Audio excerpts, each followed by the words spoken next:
And we're back. Hello, all. How y'all doing? It's gonna be a fun week. All right, the daiquiri. I've never actually looked into the daiquiri. I know. Does it not have a bad rap? The daiquiri, you think of. I think frozen margarita machine. That's what I think. Yep, frozen margarita. You're thinking a bunch of people spring break.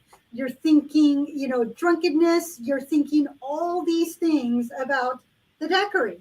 It has gotten itself such a bad rap over the years that you would think like, oh my goodness, how is this a classic cocktail? Because over the years, it has been seen as such a bad thing to have. It's hangovers at the back of Senior Frogs, table tent. I mean, to go from what was once the pride of Havana to an unloved extra that's just kind of brushed aside, that's like crazy. And I think in part it was not its origins, but we have China watching us tonight. Hey. And of course, Robert in Canada. So we are an international podcast now. We are. We're world famous. So this was a classic cocktail that even Ernest Hemingway made its own version. And it was just kind of funny how that happened. President JFK really liked the classic daiquiri. And this, there's a lot of history here. This goes back to the 1740s, that it was in a British admiral that's like his folks, his guys, his officers were drinking a little bit too much rum. So in order to get them to not be as wild, he started diluting the rum with water and lime juice. Well, then in the 19th century, another combination came upon in Cuba, which was mixing the rum, lime, honey, and water. But then, so that's the original story. But then where it really became a daiquiri was that it was Jennings Cox, who was an engineer, that he was the one that came up with this cocktail for the guests that were near the beach there in the southeastern, actually. Because it was the southeastern part of Cuba, named daiquiri, hence why the name of the drink. But that was in the late 1800s. Daiquiri was a mining town. Well, then it was introduced in the U.S. when a naval medical officer brought the recipe back from Cuba to Washington, D.C. And it's 3 ingredients. That's it. You got your rum, and it's a light rum. Not your dark rum. Because I only have a white rum. Yeah, go ahead. Yeah, you don't want your dark rum. You want either a light rum or even a medium rum. You can it just will have a little bit more body, but it's a light rum, it's lime juice, and it's simple syrup. That's it. And it's the appropriate combination, because if you have too much simple syrup, then it's going to be, or too much sugar, then it's going to be just this syrupy thing. And if you put too much lime juice, then it's going to be too puckery, if you will, that it's going to hit you back here. So it's been something that's very, very specific, that if a bartender makes you a daiquiri, a classic daiquiri, you will know how good of a bartender he is based on how well he puts this daiquiri together. But it was, I was like, when I was reading through it, and I'm going, because when you said daiquiris, I was like, all right, because of strawberry daiquiri, margarita. I'm not going to do frozen either. But I do have a surprise in mind. And so it was like one of those things that I went, oh my goodness. And then I started to research and trying to figure out what else is there? And so one of the first that I was thinking of doing, but I was like, I ended up not going with, was the variation by Hemingway. Mm-hmm. So Ernest Hemingway, he spent a lot of times in a hotel in Havana in the 1930s. And so he was at the Floridita, which was a little cocktail bar. And he saw that the bartender was making a daiquiri. He's all, "What you got going on there?" is what he asked. And so he was told, and he says, "Well, why don't you double the rum and lose the sugar?" And it wasn't quite balanced, but it was something he wanted, made him happy. But his cocktail has actually evolved to where it's now rum, maraschino liqueur, lime juice, and grapefruit juice. The reason I did not make the Hemingway daiquiri is because I do not like grapefruit. I don't like the taste of it. Hence why I don't drink IPA beers, because they taste like grapefruit to me. But what I did do was that I made, and it's in here, and I'm like keeping it closed because this will stain. Yeah, I know. I already dropped my food on my shirt. Why wear a white shirt on podcast night? Why would you wear white? So this is blueberry. So this essentially is a simple syrup, not so simple because there's blueberries in there. And so there's the blueberry. The thing that I completely forgot, I can't believe it, was my magic bullet, because strawberry, daiquiri, and then traditional daiquiri, which I haven't squeezed the lime. So one of the things that is very important with the daiquiri is that with the daiquiri, if you want a good one, you cannot and should not be using two ingredients. One of them is the premix lime juice and sugar. Oh, you can't use a pre-mixed daiquiri? Well, if you're making the whole daiquiri premix, that's different. Wait a minute. What kind of daiquiri mix do you think I have? It looks red, therefore strawberry or raspberry. You are wrong on both accounts. Oh, peach? Nope. When I seen it on the row, I'm like, that's the one I'm getting, because I'll blow her mind that I got it. Not a clue. We have talked about this flavor quite a bit over the past month or so. Oh my goodness. And I still don't remember. And as soon as you say it, I'm going to go, oh yeah, well, of course. Anybody in the comments care to chat and say what it might be before I put it up close? Sometimes the information goes in. Mango? No. Red still matches what it is. Okay. So red would be raspberries, strawberries. It wouldn't be grapefruit. Definitely not tomato. I am drawing a complete blank. Because you would never ever think that this would be they would make a daiquiri. Pomegranate? Huh? Pomegranate? No. It's a fruit, all right. We eat it. You and I have had it on this podcast, mixed with some other things. As a matter of fact, we infused some moonshine with it. Watermelon? Watermelon. When I seen this, I'm like, I gotta get watermelon daiquiri. Oh my goodness, that is awesome. It's a margarita daiquiri, margarita and daiquiri mixer, watermelon. I'm like, oh my God, I gotta get that one. I'm like, how do I not know this? How do I not know this? This is hilarious. Yeah, I told you, once it came out, you'd be like, oh. Of course. Yeah. So I opted, I did make, this was one that I had to try because it was essentially infusing my simple syrup. And it's with lemon, not lime juice, go figure. But there's lemon zest in here. So it's making like a simple syrup with your sugar and water. Then you add blueberries. So 1 cup or half a cup of water, half a cup of sugar. And then once that mixes, then you add 1 cup of blueberries. And you cook those for about half an hour, or excuse me, oh my goodness, about 5 minutes. Oh my God, like 10 minutes. But you have to be at low heat, otherwise the thing's gonna bubble up. You then take it off the heat. You add the lemon zest, and then you let it sit for a little bit longer, and then you strain it. And there was a lot of pulp left. This is supposed to make 4 cocktails. I don't know. Then you add the rum and the lime juice and your simple syrup. So this is your blueberry simple syrup. And you can make a daiquiri either straight up or you can make it blended. So it's a frozen blended one.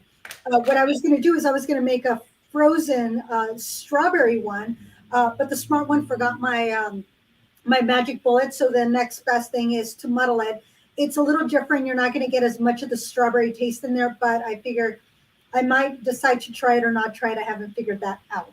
Well, I want the food because I'm starving. So let's show your food. We got to see your food.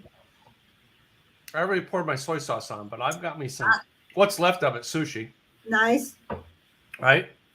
Because we decided, like, what would be a strange thing to go with daiquiris? And actually, it did say seafood was a compliment. Right. But I remember Gladys's face going, sushi? And I'm like, let's try it. Right. Because we originally were going to do shrimp cocktail. Right. Yeah. All right. And I said, let's try sushi. Yeah, because it's seafood, and I'm going to put some chips on here because You've got ceviche. I have ceviche. Yes, I do. And hence why I'm putting the chips on here. But I did have some already made shrimp, so that's why I thawed those out. Of course, made my cocktail sauce.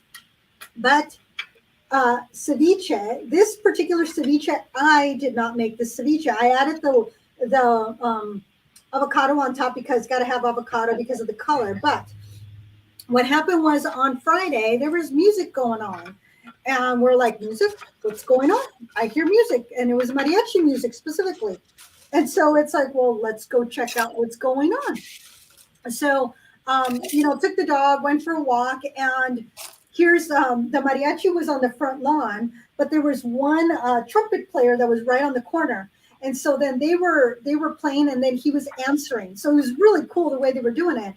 And so we're like following and we're videotaping, and one of the family members like, come on over. Then the other family members giving us drinks, and then after they bring us the Fanta and the squirt and I forgot what else, then they come out with the Modelo and Corona. It's like, here, have one. And then of course they're like, because we're on the edge of the lawn enjoying the show from behind because the mariachi was playing that way. And so they're like, oh, come on the lawn, come over here, need another drink. And then they bring out the chairs. And then, of course, later on as the evening went on, then it was dancing was going on. They fed us. It was just like, you would have thought we were part of the family. They just like pretty much brought us together. And then, of course, they thought I was the mother of a 29-year-old beautiful young lady. And I'm going, nope, not the mother. And then I'm like, yeah, I guess I would have been 21 when I would have had her if I had her. So of course, the ladies are like, here, take some. So we got some potato salad and some ceviche. And I'm like, okay, well, I got to save some of the ceviche for today. So this is like a seafood ceviche because there's shrimp in there, but you also put imitation crab and some salmon in there. Because of course they, so it was a little different than I'm used to. They also added oregano. I'm not used to oregano in a ceviche, but it was really yummy. So my mouth is watering. I had to have some. And so I'm like, okay, how do I, how can I make this flavorful and just going along with everything else? So that was kind of how I came about with what I have. But I love shrimp. So since the shrimp were in the fridge or in the freezer, I'm like, well, I'm going to thaw this out. And yeah, I always have shrimp in my freezer too, and I almost thought about doing a little bit of shrimp cocktail with it, but you had said sushi is what you were going to have, and that was one thing that I seriously considered was having some sushi. But then once I came across the ceviche, I had to go with the ceviche. So. Yeah, so I am going to do my best to try to make a classic. I'm going to start with the classic before I do anything else, which means I have to get some juices out of this thing. And it's a very well balanced and it's all about the quality of the ingredients too. So that was the other thing is that they have a specific demerara, I think it is the sugar syrup, which is a little bit more maple-esque, is what the explanation said. I'm just going to go with regular simple syrup, not going to be doing anything crazy. So 2 ounces of light rum, 1 ounce of lime juice, 3/4 ounce of simple syrup. So, And part of it is that this cocktail has to be shaken. So that's, if you're not going to make it frozen, the whole point is to get it nice and chilled. Which So, I did. If you noticed, I shake mine already. yep, I heard it going. And where's Yeah. my knife? I know I have my knife around here because I grabbed it. At least I thought I did. I lost my knife. Okay, then I am going to make a little bit of a mess because I don't have a knife here. So, oh well. It's always the foods like this that I make a mess all over my desk every week. Yeah, and that's my thought is that I'm about to make a big old mess. So I'm going to put some. I'm going to put a napkin down because this is going to go everywhere and this is going to get very sticky. And the other thing is that it's all about squeezing it with your hand or a press because the.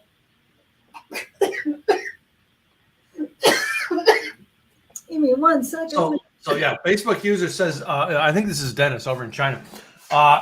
Show makes me very hungry, and I rarely have my breakfast. I think this is Dennis over in China because but yeah.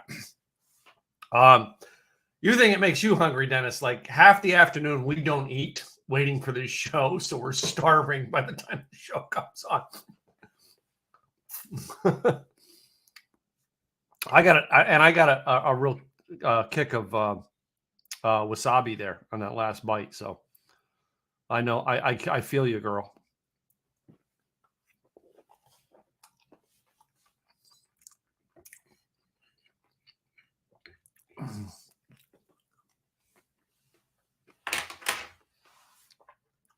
But I got out of this one, I got my ounce of lime juice there. Oh, now it's 3/4 ounce of the simple syrup and 2 ounces of rum. Oh, that's Anita. That's Sonia, I think.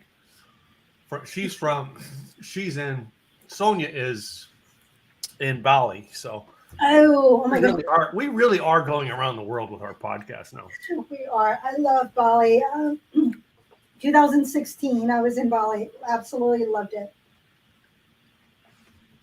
What? So, thanks for joining us from Bali, Indonesia. Mm-hmm. And 2 ounces of. So I have a couple of. Cruzan is a Estate Diamond Light Rum 5 years. But the one I'm going to use is the Diplomatico because this one is clear, smooth tasting rum that delights the senses. It's a white sipping. And I've gotten a lot of great things I've heard great things. So I'm going to go with this one. And we're going to use this. I was going to do a mixture with rum, but I also was going to do a mixture with tequila. Okay. And I thought, the daiquiri is a rum drink, not a tequila drink. It's right. The margarita. It's almost the same ingredients, but the margarita has tequila. Exactly. That's the difference between the two. When I read that, because at first I was willing to try, I go, well, you're going to either or. And then I'm like, oh, wait a minute. And that's where I found out what the difference was. Was the rum is in the daiquiri and the margarita has tequila. But and are they and I think they're most of them are a lot of the similar ingredients when we did margaritas a few weeks ago.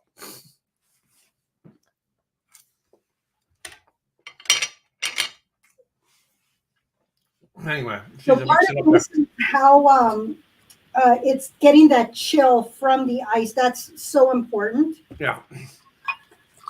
I didn't do the cubed ice this time. I did the shaved ice or the to be able to leave it in the drink. Right. So look at that beauty. And it really does. It's really mine's a really, really sweet drink. It's probably because it's the simple syrup and it is a sweet drink. And I don't know. I'm thinking usually sushi. I want a savory drink. Right. So with this one, it's like that beautiful color. So I'm going to get a picture with that one because how can we not get this gorgeous drink? Okay, Tim, you haven't fulfilled my request for having mocktails for a cafe. We did Well, mocktails in January. We did, yeah, Anita. We did mocktails in January. Yeah, it's like everybody has their requests, and like this is how you can tell the ones who have listened to us over the years. They know when we did it. We'll probably do mocktails again. I just don't know when.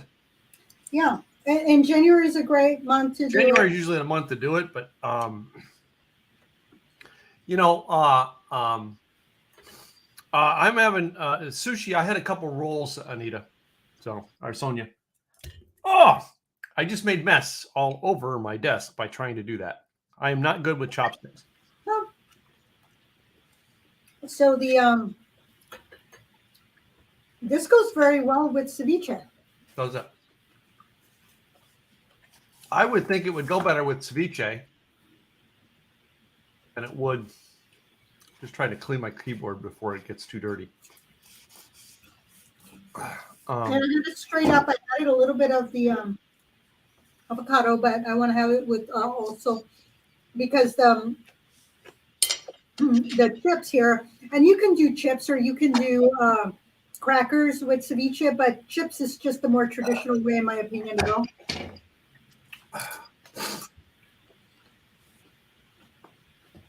It is. This is an afternoon drink to me. This isn't something like, when Gwen comes home, we usually have a martini. After dinner, I usually have a bourbon. Okay. Yeah. I'm thinking this is something I would drink in the middle of the afternoon. It tastes very similar to the rum runners I've had. What do you think?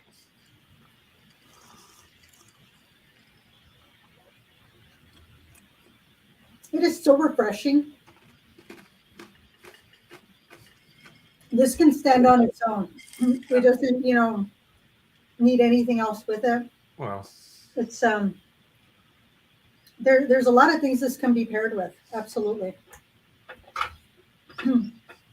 I was talking to one of my friends who's a bakery chef, and I said, I go, oh yeah, we tried this with that, and she goes, that doesn't sound like that went well. And I said, no, it didn't. And she's all, yep, the flavor combinations were not good, were not in your favor. So it was kind of fun. I said, well, we had to try. I said, and then we can share with our audience. This is the experience. Don't do that. Yeah. Well, who was I talking to this week that I said it might have been Adam over at the liquor store where I said we were doing sushi and daiquiris, and he said that's a strange combination. I said, well, that's when we find things, when we research that it says it will pair good with it. We're always on the edge of that pairing to see what's going to go with it. Mm-hmm. Because if we just did the same thing every week, that we know what's going to work, right? It wouldn't be an interesting show without getting every now and then getting Tim or Gladys go.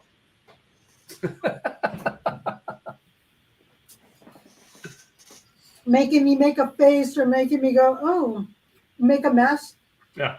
That's part of the fun, is us making a mess, trying something, making faces, going, why did I not? Or the very, very famous, original that we did with the Guinness and shepherd's pie. That was probably the most revealing thing in my life that night. Yeah. Because I'm until this day, I still don't drink Guinness unless I'm having the shepherd's pie with it. So, but this morning was Craig did his 11 a.m. mastermind, our time mastermind call. And he was talking about doing things to get healthy. Okay. It said how, well, they don't drink as much as they used to. And I said, I find that interesting considering your mastermind created one of the biggest and best drinking podcasts there is online. And he goes, yes, I did, didn't I? Yeah, you did. You introduced two people who created a podcast. Exactly. So, I know. I'm here. And we are 68 episodes in. 68 episodes in. Oh, how time flies. Yeah. How time flies. So since this is essentially traditional, I'm going to use the same one. Let me see if there's anything else too. get out. But I'm going to use the same container. I'm not going to, because I didn't bring my extra. I'm going to use this one. Yeah. So with this one, and I have to be very careful because this stains. Yeah. And so this Yeah. is Again, you know what I mean? I wore a white shirt. You can't see it, luckily, on the camera, but trust me, I can see the brown dot from my sushi, my soy sauce, all down my white shirt. And I know better than to wear a white shirt on podcast night. I did it anyway. It's all right. I paid $20 for this shirt. I think I've gotten a pretty good 2.5 years out of it for that $20. There you go. All right, I'm gonna use this side. Hopefully, I don't make too much of a mess. It's supposed to be 1 ounce of the. Is it 1 ounce of that to 2 ounces of rum, or it's 2 ounces of light rum, 1 ounce of the lemon juice, which I had squeezed out earlier, and then 3/4 of an ounce of the simple syrup. So this is 3/4 of an ounce. And I'm going to use that same one for the rum, so that way it cleans it out. Okay, how many? I gotta ask, how many canning jars of concoctions do you have at your house? I don't do a whole lot of canning. I tried. I'm not good with canning, not at all. But I love the mason. The mason jars with all kinds of concoctions in them. Like that's my barbecue sauce. I refuse to put my barbecue sauce in plastic containers. It doesn't work. A glass container, it's got to be. So I have them. I make juices with my juicer, and I put them in the mason jars, and then I keep them and shake them up the next day and have more. Yep. I absolutely love using mason jars for everything. Yep. They're just so useful. I absolutely love it. So, okay, this is going to sound really loud. All right.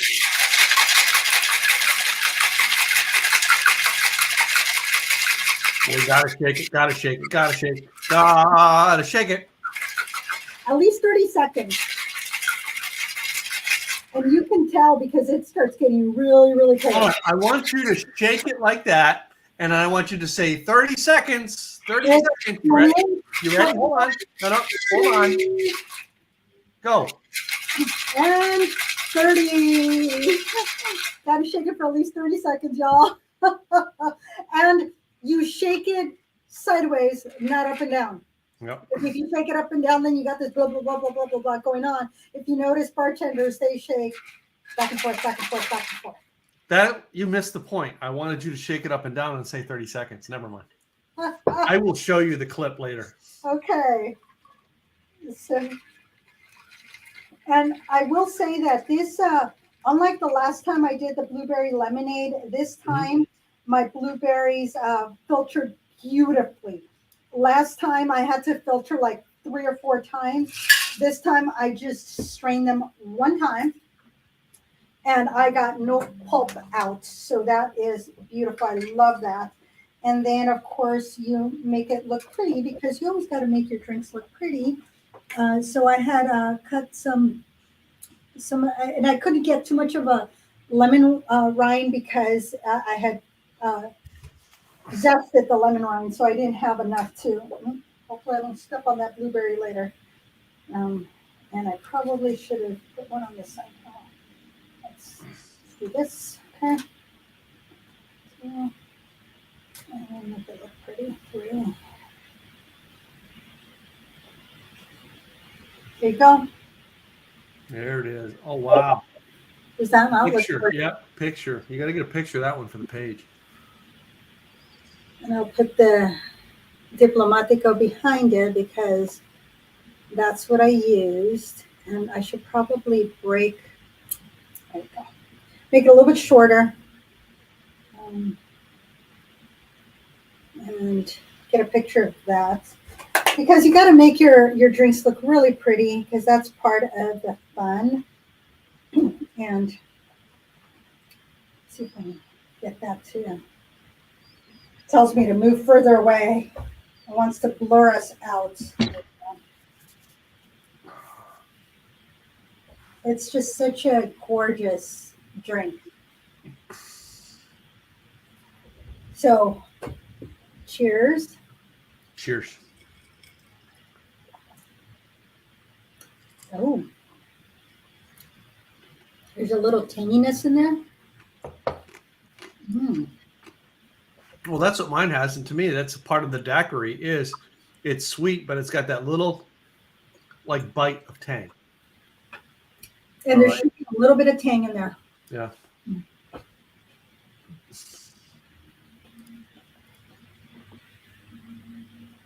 No.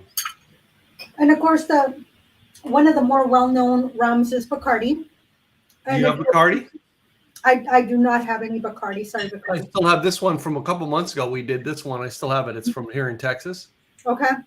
Still have quite a bit of it left. Yeah, I still have my old one, but then I wanted to use Diplomatico because they emphasize so much that you need to use high quality. So I had to go with that. And so I went, okay, Diplomatico is the way to go. And I'm making a mess over here. I can see my my shaker. It is bleeding down. Oh my goodness. Yeah, my whole desk is sticky and a mess from everything that dripped on it. Good thing that I have black napkins because that is not going to come out. No, yeah. But I have yellow napkin tonight, and I only brought one. I wish I would have had 3. Oh, right. So, anyway, messes will be made when making drinks. Yeah, a clean bar is usually the sign of a bad bartender. Anyway. Kind of like a neat desk is a sign of a sick mind. No. I disagree with that because my desk is neat. So you got your strawberry daiquiri. I'm not going to make the strawberry daiquiri, but strawberry daiquiri, you can blend it or you can muddle.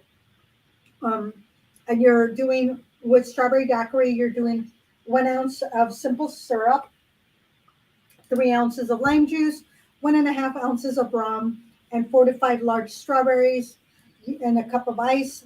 Again, you can muddle or you can blend. I wanted to blend it, but in this case, left my magic bullet at home, so we're gonna do without. But that one's a well-known one, the strawberry daiquiri. It's just a go-to. Hence why I wanted to do the blueberry one just to be a little different, because we, want to do something different. But when you want something refreshing, strawberries. There was a recipe that I saw that called for mango, but and I do have fresh mango and very ripe, but you're actually infusing the rum with dry mango, because when you infuse with either dry mango, dry pineapple, or like a dry peach, more flavors are going to come out of the dried fruit that are going to infuse the rum. So that is, if you do decide to infuse to get those flavors, definitely use dried fruit. And then you can also, you can use schnapps, but schnapps, to me, they're going to give me a headache. Yeah, I think I learned schnapps was the thing I don't think I ever want to do again. After the one time we did it, I got sick. Remember that? That was what, a year and a half ago. Yeah. Yep. Then you got your banana daiquiri, which if you add a little bit of banana liqueur, so you're not adding actual banana, but a banana liqueur. And there are others that you can use a dark rum, but that's more of a fall winter daiquiri that maybe we'll make it during the fall winter time frame. But the flavors are a little bit richer, very, very in your face, not so much sipping, on the porch. It's going to be, kind of sipping in front of a fireplace.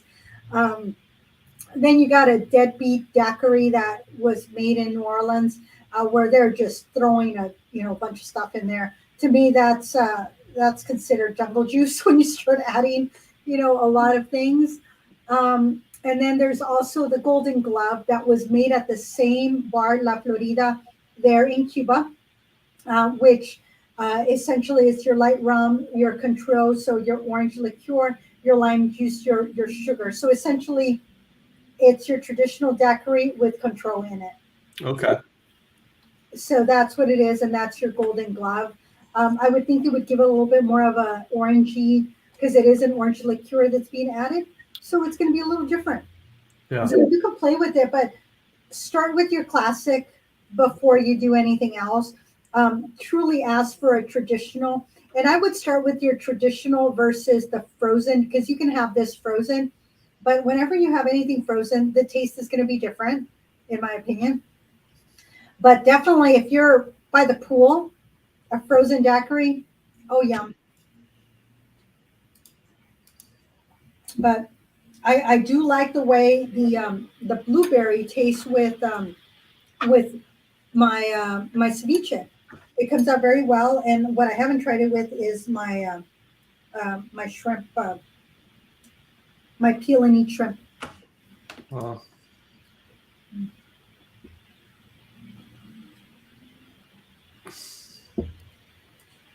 So how was your? What kind of did you go to Kroger and get your sushi, or did you go to? no, I did go to Kroger because there's not much in the way of sushi restaurants up in this new area where I live in the country. There's not much in the way of good sushi restaurants. I'm gonna have to go back down towards Frisco or Dallas to get it. Okay. So, I got Sushi Avenue. That's right across the way. They're really good, and that was one of the first places that I really started to like. And then they got bought out not that long ago. But yeah. very fresh. Twice a week they're getting fresh fish. Then I got a sushi track place right across the way. Also, been there a couple times. I still like Sushi Avenue, where their sashimi is just absolutely delicious. And then being in Portland, there's multiple places that. You probably I see. I was wondering if you probably got a better selection of fish up there in Portland because you're closer to a coast. You know, my favorite, the sushi place we used to go to, they had a sea bass that they just the sashimi that they just prepped with a sauce, not really a sauce, like a liquid, a sauce liquid, but it was like a very thin liquid. All right, and I forget what else they had into it, and I would eat it right just that way. You just take it right the way they did it and eat it right there, and it was just so good. Because I usually like to put some wasabi, soy sauce on that. Theirs I didn't. Nothing. There's already had it already had a juice onto it, I guess you could say, that just made it pop, and I loved it. So one of the things with Sushi Avenue is that they would make made to order things. One of the times, because I was there with my mom, we were trying to figure out what she wanted, and nothing was grabbing her. And then the chef said, "Well, we have this," and he said the name of it, and I was like, "And what's that?" Well, it was the fish cheek, and so they prepared it. Oh my goodness, it was so tender and delicate, and my mama ate that up. It was off menu, but they had it, and they had something else that they were gonna make with it, but it was like, yeah, there was something. They ended up putting it on the menu. Yeah. Because I saw it later, but it was just something so different off menu that when you get to know the chefs or you get to know the staff or the owners at a restaurant, sometimes if they have the ingredients and there's something you want and they're not super busy, yeah. a lot of times they will make it for you. You just have to ask, hey, can you make blah, blah, blah. And with my mama, because she ate so little, that was one thing and that's all she ate. Yeah. That was all she ate, and it was plenty for her. She was stuffed. It was like, I'm done, no more. So the thing I like to get at sushi restaurants that most people can't take is the quail egg shooters. Yeah, I can do quail. I cannot do quail. Those little quail eggs. Yeah. Well, yeah, no. I don't know. I've not tried that. It's quail egg. All right. They put a little bit of like a sweet and sour vinegar type soy sauce into it.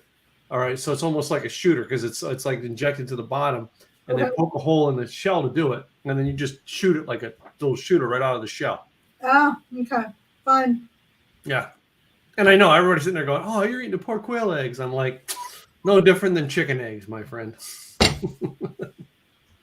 An embryo's an embryo. It is. So anyway. See, I can do I can do like fish roe, but I cannot do salmon roe. Salmon roe, I remember. Yeah, I can do the salmon, but the other fish ones I can't. Yeah. The salmon is the one I cannot do. I got it the very first time I got it. I was on business here in Portland. I had stopped. I was at the airport on my way home, and I was like, oh, let's try something new. So I ended up with a salmon roe, and there was two of them. So I had the first one, and I'm like, oh my goodness, it just was. I'm gagging, and I'm like, I didn't want to leave the second one, but at the same because I'm wasting food, but at the same time, I'm like, I don't like this. Yeah. I seriously do not like it. Well, this brings up an interesting thing with sushi. What is the strangest place you've ever gotten sushi that it was good? Vegas. The Burbank Airport. Mm. Like, you know how small the Burbank Airport is. They have a sushi place at the Burbank They Airport. did. I don't know if they still do, but they did, and I was blown away at it. Yeah. I always fly to the Burbank Airport because my brother will not deal with LAX at It is all. much easier to get in and out of than LAX. I will say that.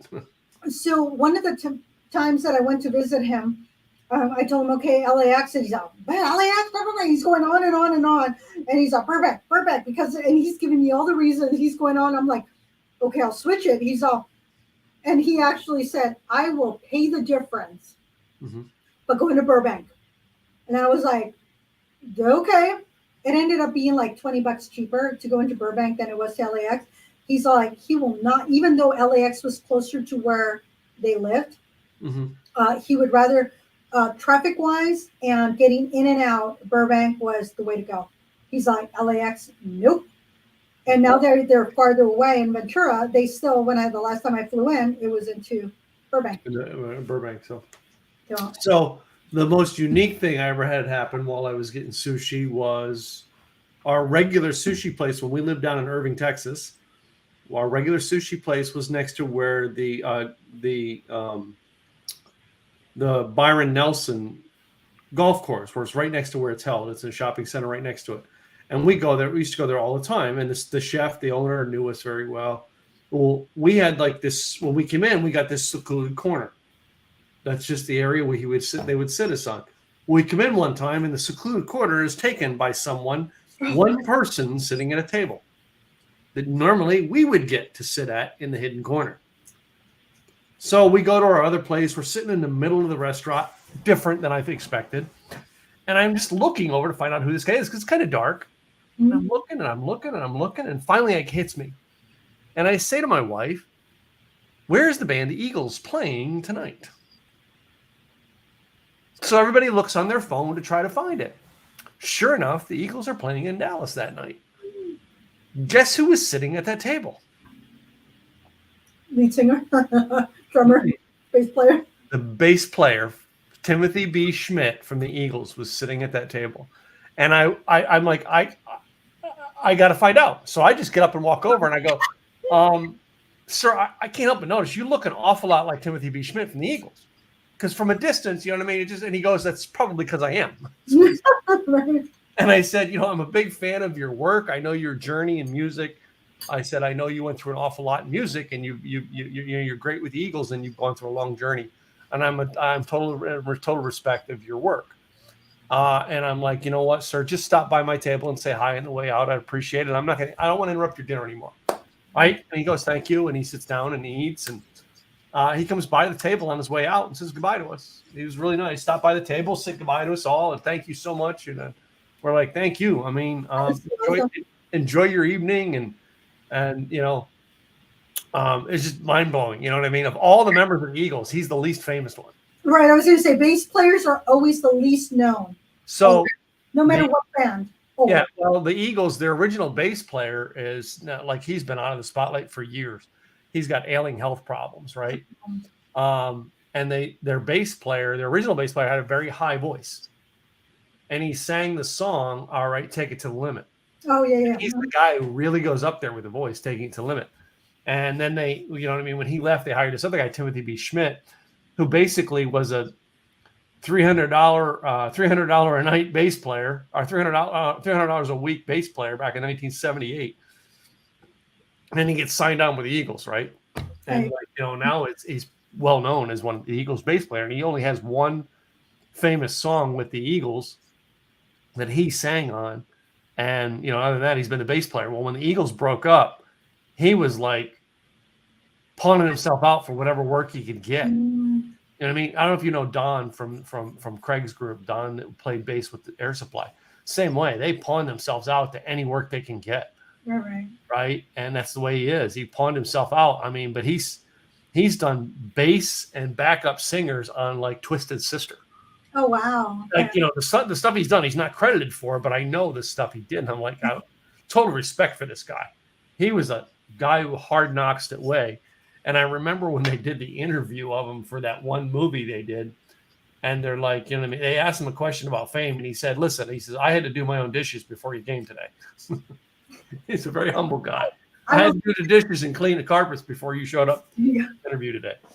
Well, I remember back in 1990 something, one of the ladies I worked with, young gal, younger than I was, she said something. She had this extra ticket for the Eagles. I had no idea who the Eagles were at the time, back in 1992, 93, somewhere around there, maybe 94. That would have been right about when they got back together, yeah. And no, this was before they broke up. This is, and I will tell you why. No, the Eagles broke up in 1980, honey. Well, and they didn't get back together until 1993 or 94. So, because I remember when I have their Hell Freezes Over. Yeah. Because they said, well, apparently Hell froze over. That's why. That's it. That was the tour. They got back together and they called it the Hell Freezes Over tour. Because they said they would get back together when Hell froze over. They would get back together when Hell freezes over. I remember that. So there was this, and I had no idea that who the Eagles were at the time. It was like, oh, and I had other things going on. Well, come to find out, I didn't know who the Eagles were. I knew their music. I didn't know who they were. I just knew their music. And I gave up an opportunity, or I could have asked because I wasn't exactly invited.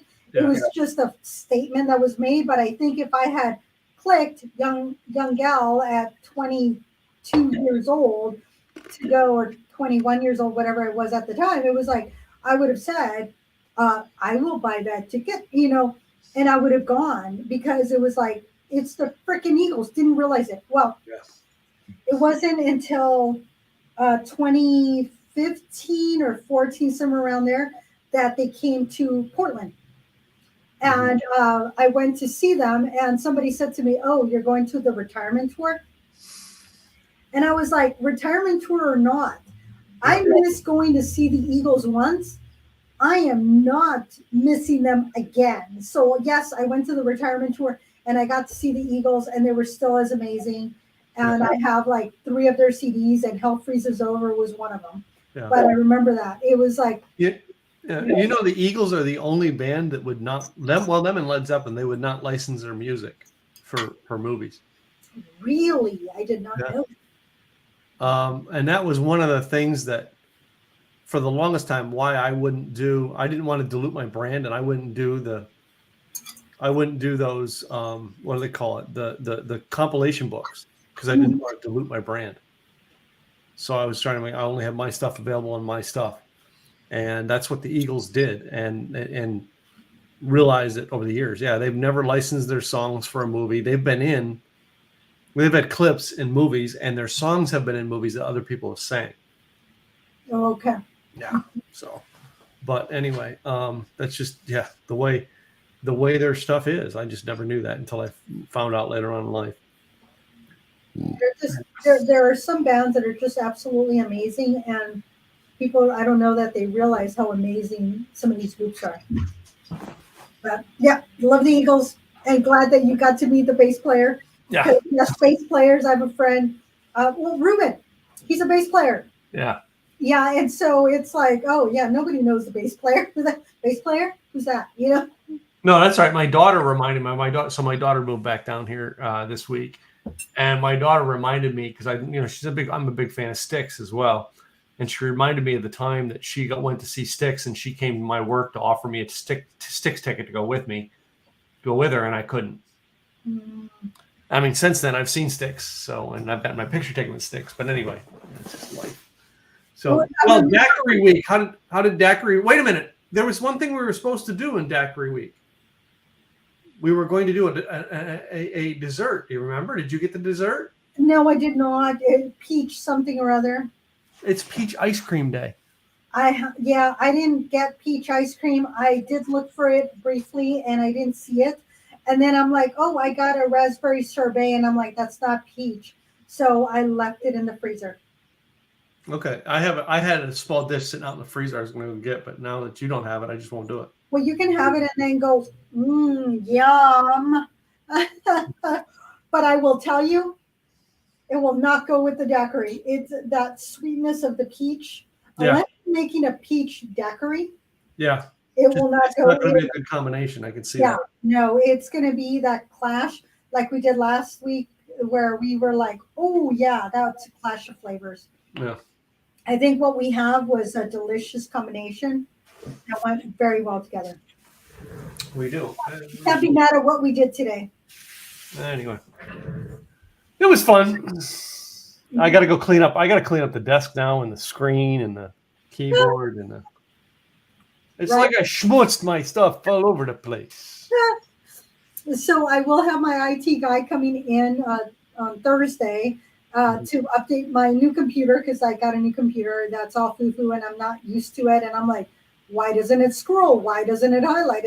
I'm like, it has one USB port. I'm like, I need at least 3. So I'm like all frustrated. I'm like, and so he's all, so you want me to come and look at your new studio and set it up? I said, well, yeah, that too, but first get my laptop working and then we'll work on the studio. So, so that's a conversation we're going to be having on Thursday is how to turn this one area into my studio. So that way I can have a dedicated area for the podcast.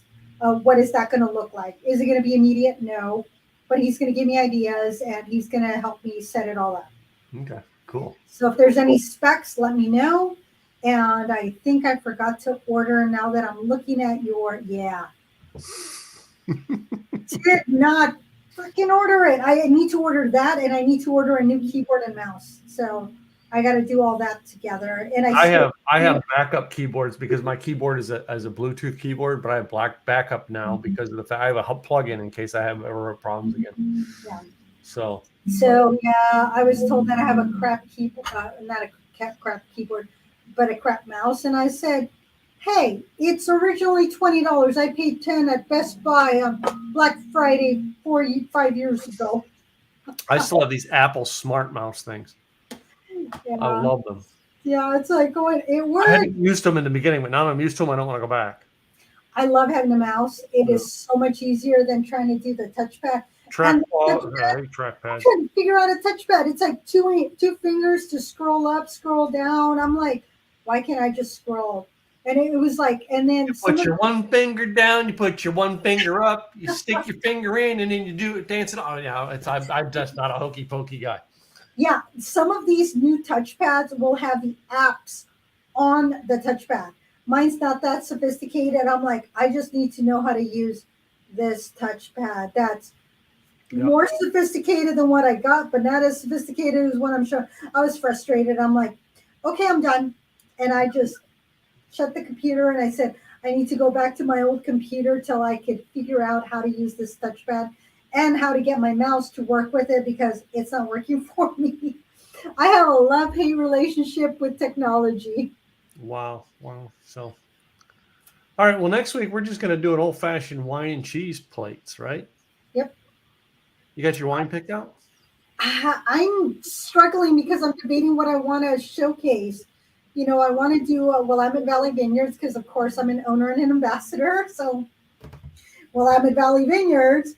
But then it's, do I want to go with one of my Griffins, which is my, up here very bold? Or do I want to go nice and light and go with just like and not just, the Pinot Noirs there are just delicious, on par with French Pinot Noirs because the region is on, in line with France. Or do I want to do like a sparkling and do something fresh because it's summer? So I'm debating. I'm doing a very light white one that's got a little kick to it. That's all I'm going to say. It's a white wine with a kick. All right. So maybe I'll end up with a white. I just have to figure out what white is going to work. But I also have a red of that same version. So we'll see if I don't know. Maybe I'll do both. They open 2 bottles. That means they have to be drank within a very specific finite amount of time before it turns into cooking wine. So Yeah, that's like that stopped us before. very true. Very true. And then the other thing that I thought is I have One Hope Wine that has the smaller bottles. Willamette Valley Vineyard finds it that if they make smaller bottles, it's going to cost them the same, if not more, than the big bottles. So they just don't do the smaller bottles. So I know I cannot get small bottles of Willamette Valley Vineyard. So I'm struggling with what I want to do. So we'll see what I come up with. We'll see. But it's going to be good with the charcuterie board because got to make that charcuterie board look pretty. So that's the other thing is what does that charcuterie board going to look like? Yeah, I know. That's what one of the things. Gwen will have a blast making charcuterie boards because she got a whole book onto them. So yes, I know, and I'm like, oh, Gwen's going to make it look gorgeous, and then there's me. I got to send you. You got to get a copy of that book. Still, I think I thought I sent you a link, but yeah. I think you might have. I have to get it because I think it's an awesome book. Yeah, I have to just order it, and hopefully I can get it before next week so that I can work on it this weekend. Yep. So, all right. Well, tell everybody as we close out here. Tell everybody about your business. You know what I mean, and what you do, and how you bring this podcast to us every week. Yeah. So, Gladys Boutwell, Insurance by Design. I primarily help small business owners with their employee benefits. But guess what? Right now, across the U.S., there are a lot of people that are losing their Medicaid because of a redetermination. The American Rescue Act is being sunsetted. Therefore, people that were on Medicaid, that should have been on, were never kicked off. They're starting to be kicked off.